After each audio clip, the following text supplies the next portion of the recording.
Hi everybody, it's Chris from the Evermore Podcast, Newcastle United Podcast and the Evermore YouTube channel. We're back with another Rumour Has It video where we're going to talk about players linked to the club over the summer transfer window. We've got a really good player to go through here at the minute.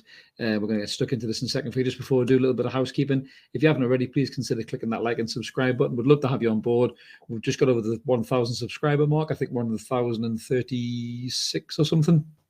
We'd love you to try and get us up that 1,100. We want to keep growing, and there's more. The more that we grow, the more content we can bring you as well. So we'd love you getting bored, and jump in the comments as well. Let us know what you think about this video and any video that we do. If there's any players out there that you think will maybe missed out on that you've seen linked, drop us a comment, and we'd love to bash up a video for you on that as well.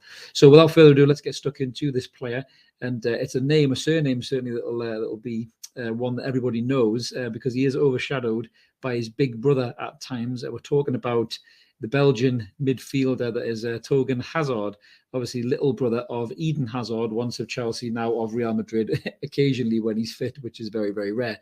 But yeah, so this player plays at Borussia Dortmund.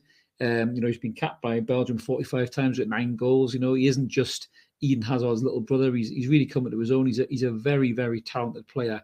He's got a low centre of gravity, great footwork, really good on the ball, loves a flick, loves a trick. Got a hell of an engine on him as well, as you can see there from Mark's stats. Passing's his strength. He's quite good in the air as well, to be fair to him. He's probably about 5'10", 5'11", right-footed. He's a very, very talented player. And I believe that his contract's running down at Borussia Dortmund, and they're looking for a fee apparently of about 15 million euros, I think it is. So it's an absolute snip for a player of this quality. And apparently we are interested and we are looking at the deal. Being a right-footed player as well, I think you would sit in perfectly in a front three, with Alan St-Maximin and hopefully a fully fit Callum Wilson.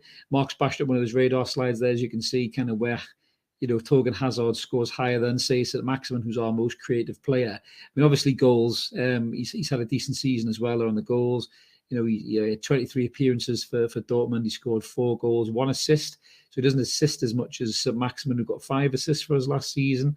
Really started to come in towards the second half of the season as well, obviously, when Callum Wilson came back fit as well. Hazard has had some injury problems at Borussia Dortmund. I believe it was he signed in 2019, hit the ground running. I think it was the 2020 season, 2021 season. He missed a lot of games through quite a few knocks, I think it was. But he fought his way back to get fit. He helped fire Dortmund to the cup final as well, scoring goals along the way. And he's just a really, really talented player. I think he could do a really good job in the Premier League. You can see there, obviously, in terms of the stats, that there's a few red marks there in terms of his goals for his position across the top 5 leagues in Europe, and Mark's got him down there as weaknesses for crossing and for tackling, but it's not necessarily what you want from the player. You want him to get on the ball and kind of make things happen. You can see his pass attempts and his pass completion is, in terms of percentages, decent at 76%, but in terms of a player for his position, he's in the 55 percentile, so he's slightly over the halfway point. But touches, he loves to get on the ball, he loves to make things happen. And it's an interesting one. Some people might say yes or no to this deal. Me personally, I'd be in favour for it. I know he's 29, but if you can get him for a cut price deal, a little bit like what we're kind of doing with the Nick Pope deal, which hopefully will be signed, sealed, and delivered by the end of the week, and we'll be back on with a transfer video to confirm that. But this lad's a good player. He shone for Belgium in the Euros as well. He looked really good alongside his brother. And the rest of that fantastic Belgian team with likes of De Bruyne and Lukaku before he becomes shit again. I think he's a really good player. You can't turn your nose up at an opportunity to sign a player like this for arguably 13, 40 million quid. I think he can come into our team and do a really good job, add to the squad. Let's be honest with you, Miguel Almiron's more missed than he is hit. Yes, he's got a hell of an engine on him, but so does Hazard. When he was playing for Dortmund, he come back from injury. At one point, they were clocking him at doing 11 kilometres distance per game, for about 6 or 7 games on the spin. So, the lad does graft, as you can see from the heat map there. He's kind of, he switches wings, he keeps full backs occupied. He drops in little pockets of space as well and tries to make things happen. So yeah, I'm all in favour for this deal. I think he's a really talented player. In terms of the players that are out there available for us at the moment, I think it's becoming quite clear Newcastle aren't going to have their pants pulled down this transfer window, just because people know that Newcastle have got money. They're not going to swallow this Newcastle tax and have overinflated prices. We've already seen this little bit of back and forth and haggling with the likes of Sven Botman. Obviously the Ekitike deal, there was a little bit of brinkmanship going on, but it looks like that one's hopefully over the line. But I think, it's an interesting one with Newcastle United this window, because obviously Dan Ashworth's come in as well.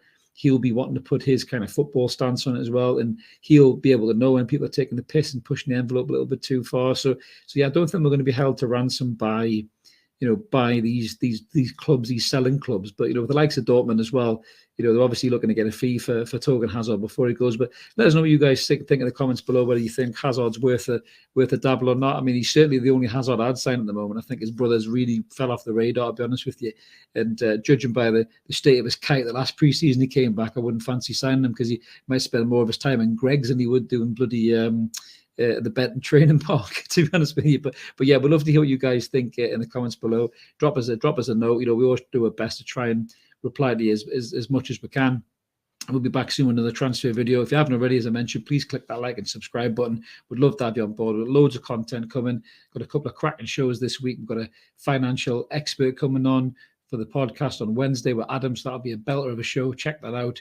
And then Thursday, we're looking to do a bit of a debate show actually as well, which is involving the transfer window and wage cap. So definitely come back and check that one out, guys. This is Chris signing off. Let's keep supporting that team, Newcastle United. We'll be back with another transfer video soon enough, I'm sure. Have a good one. See you soon.